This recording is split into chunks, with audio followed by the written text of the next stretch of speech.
uma série de mensagens falando sobre a família.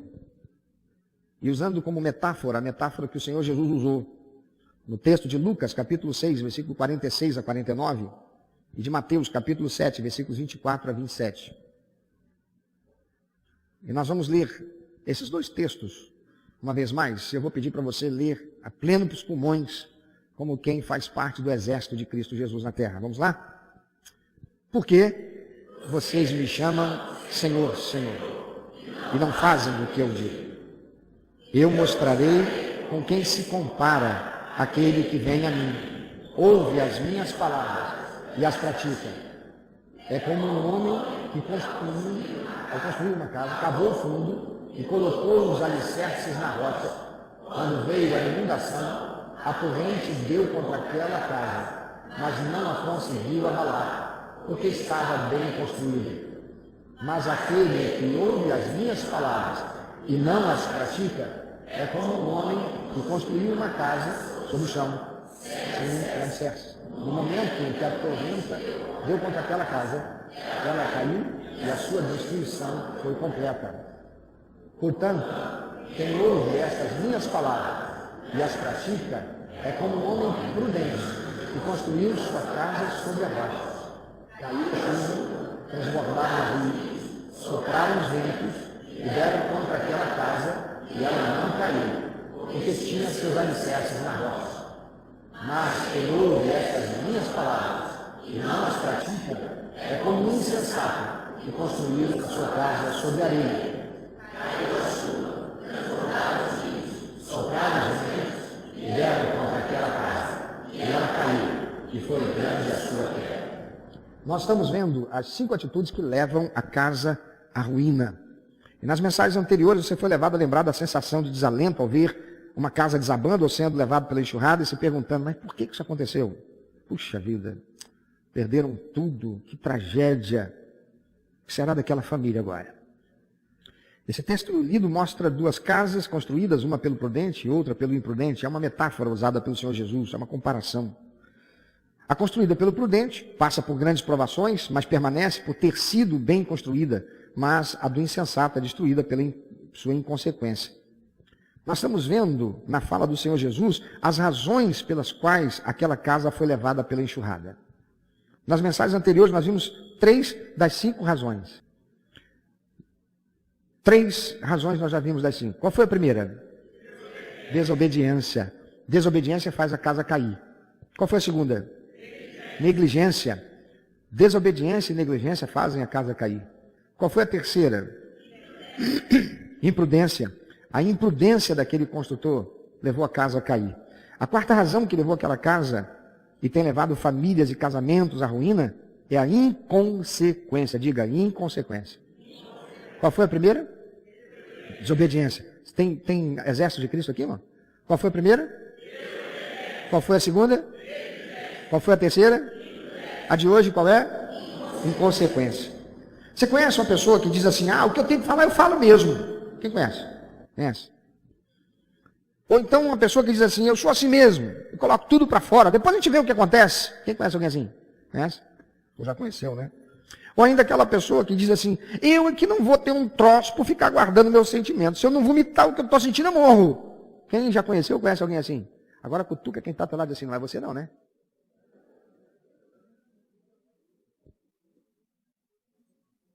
Amados, o inconsequente é a pessoa que não se importa com o resultado dos seus atos. Ela não para refletir antes das consequências do que quer fazer. Age por impulso, movido pela carne, movido pela paixão, de modo irresponsável, leviano, não se importando com o resultado que as suas ações proporcionará. O inconsequente não domina as suas emoções nem a sua paixão. Ele aperta o acelerador e vai até o fim, dizendo, eu sou assim mesmo. Depois eu vejo o que vai dar. A pessoa inconsequente não possui convicções. Por isso ela muda de ideia constantemente. Hoje ela pensa assim, amanhã já está pensando assim, mas não é porque foi fruto de uma razão, não é porque foi fruto de um ruminar sobre aquilo e chegar a uma conclusão diferente. Não. Ela é movida pela paixão. Mateus capítulo 7, versículo 27. falando a respeito da pessoa que é assim e que está sempre sofrendo as consequências do que faz, lá em Mateus 7, 27, o Senhor Jesus diz assim: foi grande a sua queda. A queda que provoca, ela é uma queda de grandes proporções. Se somente o inconsequente sofresse, já seria muito ruim. Porém, ele provoca que filhos sofram e se tornem inseguros, provocando fragilidade nas suas emoções, com consequências futuras que se manifestarão também quando se relacionarem com alguém. Cônjuges ficam feridos na alma, casamentos são desfeitos, famílias são destruídas. Quando a casa cai, todos sofrem as consequências, e não apenas o inconsequente. O inconsequente não se submete à instrução. Ele ouve o alerta sobre o perigo, mas insiste em ser do mesmo jeito. O Senhor Jesus diz em Mateus 7, 26 que ele ouve, ele até ouve as palavras, mas não as pratica. Por isso o Senhor Jesus, lá em Lucas, ele começa dizendo: por que vocês dizem Senhor, Senhor, mas não praticam aquilo que vocês ouvem que eu falo? Vocês me chamam de Senhor da vida de vocês. Se me chamar de Senhor significa que vocês vão me obedecer. Certa feita, um moço, e a palavra de Deus chama esse moço, em algumas versões, mancebo de qualidade. Significa dizer alguém que era bem sucedido materialmente. Tinha uma posição mais privilegiada na sociedade em virtude, talvez, da herança que recebeu ou dos recursos que ele amealhou como fruto do seu trabalho. Mas ele chega e vira para Jesus e diz assim: bom mestre, o que devo fazer para herdar a vida eterna? Jesus diz assim: por que você me chama de bom, se só há um que é bom e é Deus? O que Jesus está querendo dizer com isso? Jesus está dizendo assim, com isso Jesus está fazendo, é retórico, era para o rapaz parar e pensar. Mas ele nem pensou. Jesus estava querendo dizer com isso era, se só um que é bom, que é Deus, você está vindo até mim por reconhecer que eu sou o Messias, o ungido de Deus, que tem autoridade para falar para você o que você deve fazer e você vai obedecer? Porque Jesus conhecia o coração daquele moço. Jesus sabia que no coração daquele moço não havia disposição para obedecer. Jesus disse para ele: faz o seguinte, honra teu pai e tua mãe, guarda o sábado, não cobiça, não mate. Ah, Senhor, esses são os 10 mandamentos, eu sou judeu. Eu aprendi isso desde pequenininho e eu venho buscando cumprir isso. Senhor, eu cumpro todos esses mandamentos aí. Jesus disse para ele: mas te falta uma coisa, vai, vende o que você tem, dá para os pobres e me segue. Aquele moço chegou lá dizendo: como eu reconheço que tu és o Cristo, o Messias de Deus, como eu reconheço que tu és Deus encarnado, como os profetas profetizaram, eu vim aqui para ouvir o Senhor me ensinar e dizer para mim o que eu devo fazer para herdar a vida eterna. Quando Jesus diz para ele: vai, te falta só uma coisa então, já que você obedece os 10 mandamentos, vai, vende tudo que você tem e me segue. A palavra de Deus diz que aquele moço fez o quê? Ele abaixou a cabeça triste, deu as costas para Jesus e foi embora. Aquele moço queria a salvação e a vida eterna, ou ele queria uma resposta que satisfizesse a ele do jeito que ele queria? O inconsequente não quer obedecer. Porque obedecer dá trabalho. Obedecer muitas vezes é custoso. Exige de nós investimento. O investimento em ter que me confrontar com as minhas mazelas que necessitam ser tratadas. Reconhecer que eu não tenho competência nisso, que eu preciso permitir que você que tem melhor competência, ou que tem competência, haja e eu vá dar apoio a você. No relacionamento conjugal, se marido e esposa não souberem a sua parte a fazer, ou se omitirem de fazer o que é a sua parte devida, haverá desequilíbrio. Você pode imaginar se essas colunas aqui, se essa coluna aqui, ela for corroída, o ferro que tem dentro dela, for apodrecido pela ferrugem, e ela fragilizar, você sabe o que acontece com esse prédio aqui? Cai. Essa galeria, para resolver o problema dessa galeria, que para me ver, você que está aí sentado na galeria, principalmente quem está mais na frente, está me vendo daqui para cima, não é? Você não vê o meu pé. E olha aqui onde eu estou. Aqui onde eu estou, quem está vendo meu pé aí de cima? Quem está vendo? Só os lá de trás que estão mais altos. Quem está aqui na frente não vê, não. Você está vendo meu joelho? Vocês estão aqui na primeira, segunda e terceira? Tá vendo? Olha onde eu estou no final do templo. E você está vendo do meu joelho para cá. Se eu estiver ali na frente, você não me vê. Porque foi mal construída. E aí, pensando assim, pô, fácil de resolver. É só diminuir, desbastar essa parede aqui. Só que isso aí não é uma parede, isso é uma viga mestra. E quando o engenheiro veio aqui e disse, o senhor tirar, desbastar isso, enfraquece ela, que tudo vem abaixo. É assim no casamento. Se tiver um que não esteja cumprindo a sua função, a casa vem abaixo. Se tiver um que estiver fazendo errada a sua função, a casa vem abaixo.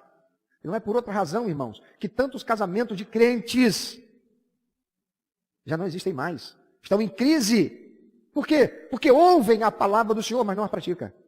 E por que não pratica? Por causa da emoção, por causa dos conteúdos que existem dentro de si e que não tem coerência com a palavra de Deus. Tem coerência com o feminismo, tem coerência com o machismo, tem coerência com o autoritarismo, tem coerência com a inconsequência,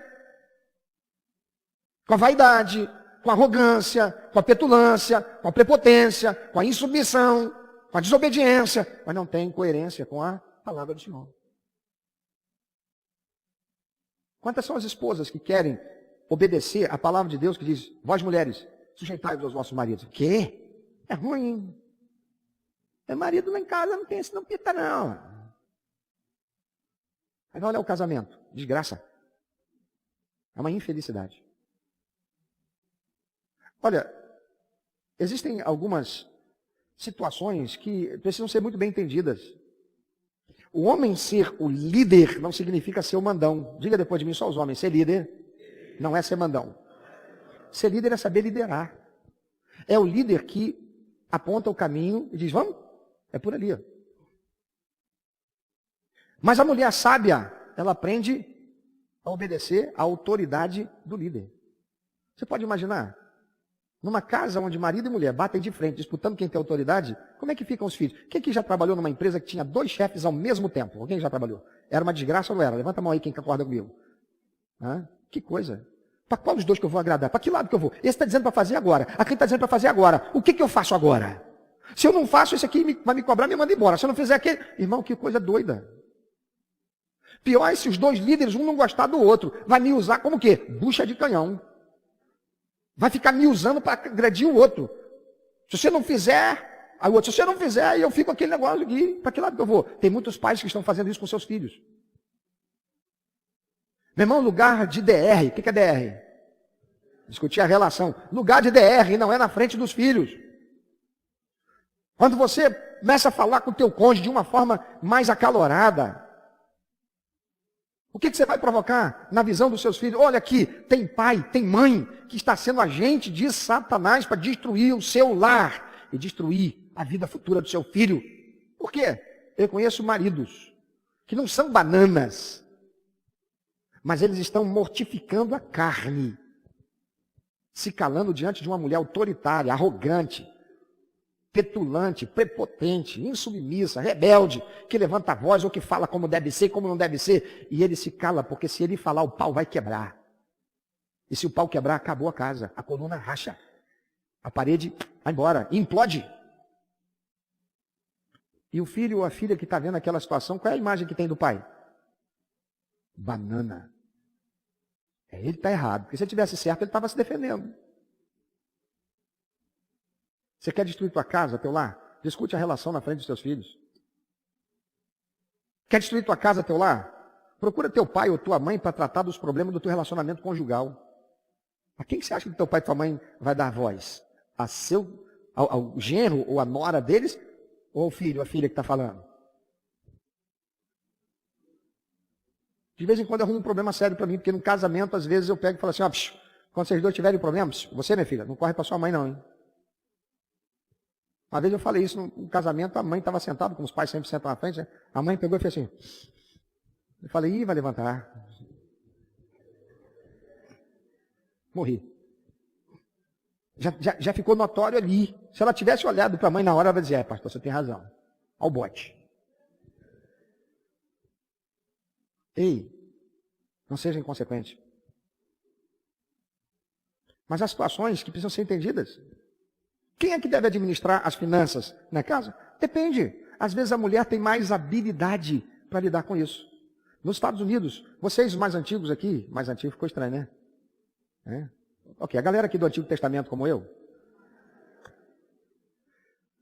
Vocês se lembram daqueles filmes antigamente, aquelas séries que tinham? Dina e Eugênio, Feiticeira. Lembra daquelas séries? Lembra? Naquele tempo. Se posicionou no tempo? Aqueles filmes, via de regra, quem é que aparecia no filme sentada na sala, à mesa, com um monte de contas, uma maquininha de calcular, e caneta e papel, fazendo as contas do mês para pagar? Era o homem ou era a mulher? Era sempre a mulher, lembra disso? Porque na formação das mulheres, das jovens naquele tempo, elas eram ensinadas sobre economia doméstica. Quem é aqui do meu tempo, em que as moças na escola tinham uma matéria que eu não me lembro bem, mas era alguma coisa relacionada à doméstica, que aprendiam a serem esposas, donas de casa? Quem lembra disso? Jeová é o meu cavaleiro, que guerreia para vencer. Na minha escola tinha. Centro Educacional José do Patrocínio, Nova Iguaçu. Tinha um dia que a matéria, para as meninas, elas saíam da sala, elas iam para uma outra sala. Irmão, era um tabu para a gente não podia entrar lá. E eu era doido para ir lá saber o que elas aprendiam lá, cara. Será que aprende a falar mal da gente? Não, iam aprender sobre economia doméstica. Economia doméstica. É por isso que aqueles filmes antigos, americanos, você via a mulher em casa, era ela que juntava as contas a pagar, era ela que via o orçamento, como é que chama? O saldo bancário, né? O extrato bancário, era ela que fazia a conciliação bancária, as contas a pagar, ia pagando, ela que chegava, marido, amor, ó, esse mês está difícil, o negócio vai ficar ruim. Então, não é que tem que ser o homem. Se ele não tem a habilidade para lidar com as coisas das finanças e ela tem melhor do que ele, a melhor coisa que o homem tem a fazer é deixar ela liderar essa área. Tem homem que se botar o dinheiro na mão dele, ele gasta. E essa fama é sempre dada para a mulher. Não, a mulher se botar o dinheiro na mão dela, nunca tem roupa que basta, nunca tem calçado que basta, nunca tem bolsa que basta. Viu uma bolsa, é minha cara, tem que comprar. Se ela que administra as finanças, ferrou. Então, se é o homem que tem essa dificuldade, tem homem que tem essa dificuldade, compulsão para gastar. A melhor coisa que tem é deixar a mulher administrar. Isso não quer dizer para o homem que o homem perde a liderança. Pelo contrário. Aqui na igreja, o presidente da igreja sou eu. O líder maior dessa igreja sou eu. Vocês me deram essa autoridade. Mas existem duas tesoureiras. Tem a primeira e a segunda tesoureira. Eu não administro o que está lá na mão delas, não. Não sou eu que digo, ó, hoje vai pagar essa conta, essa aqui não, essa aqui empurra para lá. Elas estão fazendo. É claro que como a liderança é minha, quando tem uma situação, chega para mim e fala, pastor, olha só, tem essa situação aqui para resolver, como é que a gente resolve? Vamos lá, deixa eu dar orientação, porque o líder orienta. Então, meu irmão, se na tua casa você não é o melhor em determinada área, a sua esposa é, joia, isso é parceria. Liderar não é seu mandão. Mas liderar é cumprir a sua função, é saber a direção que deve seguir. E o homem que não sabe a direção que deve seguir está errado. Porque Deus não estabeleceu mulher como cabeça. Ouça, há pessoas que estão agindo às escondidas pensando como Sansão, que por ter escapado outras vezes sairão bem de novo e por isso continuam agindo inconsequentemente, acreditando que conseguirá contornar a situação. Por quê? Porque ouve a palavra do Senhor, mas não há prática. Minha irmã, você tem uma decisão a fazer. Talvez o seu relacionamento já não esteja bom, sua casa já não vai bem. Ela piorará à medida em que você não se voltar para a palavra do Senhor. Meu irmão, a mesma coisa em relação a você. Quando marido e esposa não sabem o seu lugar no casamento, na família, vão destruir a sua casa. Mas pior do que isso, quando há filhos, todos sofrerão as consequências. E ouça, aqueles que são inconsequentes, assim como Sansão, estão acostumados a achar que sempre haverá possibilidade de dar jeitinho. Não, já dei jeito outras vezes, vai dar de novo. O problema, queridos, é que não há pecado que permaneça escondido, não há erro que não tenha consequência e um dia a casa cai. E a queda vai ser terrível. Quem tem filhos aqui? Levante bem alto o seu braço. Pensa nos seus filhos, fica com o braço estendido. Fique com o seu braço estendido. Você quer que seus filhos sejam abençoados. Você quer que seus filhos tenham uma vida melhor que a que você teve. Você quer que seus filhos sejam bem-sucedidos. Você quer que seus filhos alcancem aquilo que você não alcançou. Você quer que seus filhos vão mais longe do que você foi e que você irá. Então, decida e diga em nome de Jesus: eu rejeito só ouvir e passaria a ser praticante da palavra. Mas se você só disse essas palavras que eu pedi para você falar, você será apenas ouvinte. Porque as palavras não são as minhas, são as do Senhor Jesus. Ele diz: aqueles que não praticam a minha palavra, não é a palavra do pastor Cláudio. E quantos são os crentes que têm a Bíblia Sagrada, liberdade para tê-la, para encontrar os princípios e valores da palavra de Deus, e não estão buscando, e permanecem agindo pelas emoções, permanecem agindo pelos impulsos, permanecem agindo de forma inconsequente. Porque aquele que tem a palavra e não a busca é um inconsequente. E você sabe por que é inconsequente? Eu quero te perguntar uma coisa. Nunca passou pela sua cabeça, vendo garotos, adolescentes e jovens que morrem por estarem envolvidos no tráfico, como soldados do tráfico? E nunca te passou pela cabeça pensar assim: meu Deus, esses garotos, essa juventude, eles não sabem que ninguém aposenta como traficante? Sabe o que significa não aposentar como traficante? Vai morrer. Todo mundo vai morrer, mas vai morrer cedo. Vai perder a juventude, vai morrer trocando tiro com bandido, trocando tiro contra a facção, trocando tiro com a polícia. Vai morrer. Por que é então que esses jovens ainda se entram? Por causa da inconsequência. Eles acham que não vai acontecer com eles. Eles acreditam que não vai acontecer com eles. Por que acreditam? Porque o que eles se deixam é ser levados pela emoção, é pela carne, é pela vaidade. Ele olha para o colega que está no tráfico andando com aquele tênis de marca caríssimo, que ele nunca conseguiria ter, considerando a realidade dos seus pais, considerando o ganho financeiro que a sua família possui. É porque ele olha os colegas dele que estão envolvidos no tráfico e que vão lá para o bailão, para o funk. E lá eles ganham as menininhas, e tem as garotas, e tem as mulheres, eles estão vivendo a sua vida sexual com toda a liberdade.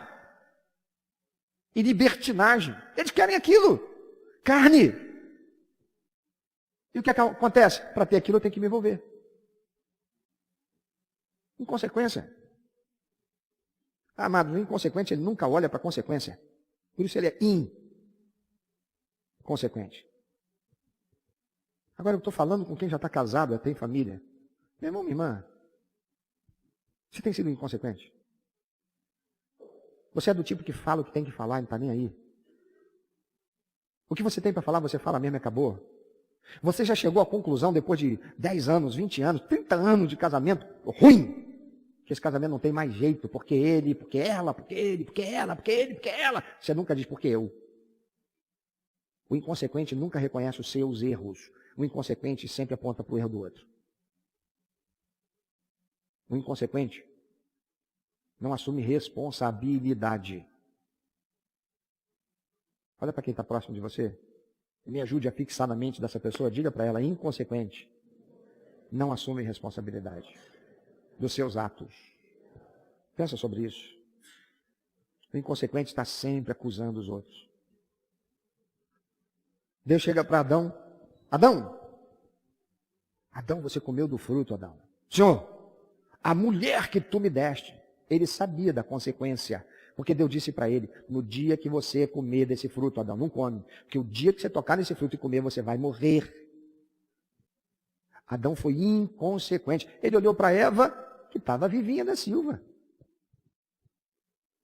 Alguém diria: mas como é que Adão sabia o que era morte? Se ele nunca morreu e não tinha, a morte não existia, não havia parâmetro para ele comparar e entender o que era morte. É porque a palavra morte, ele entendeu sim. A palavra morte quer dizer separação. Deus disse para ele: o dia que você comer desse fruto, Adão, a relação entre nós dois será impossível. Então não coma não. Adão foi inconsequente.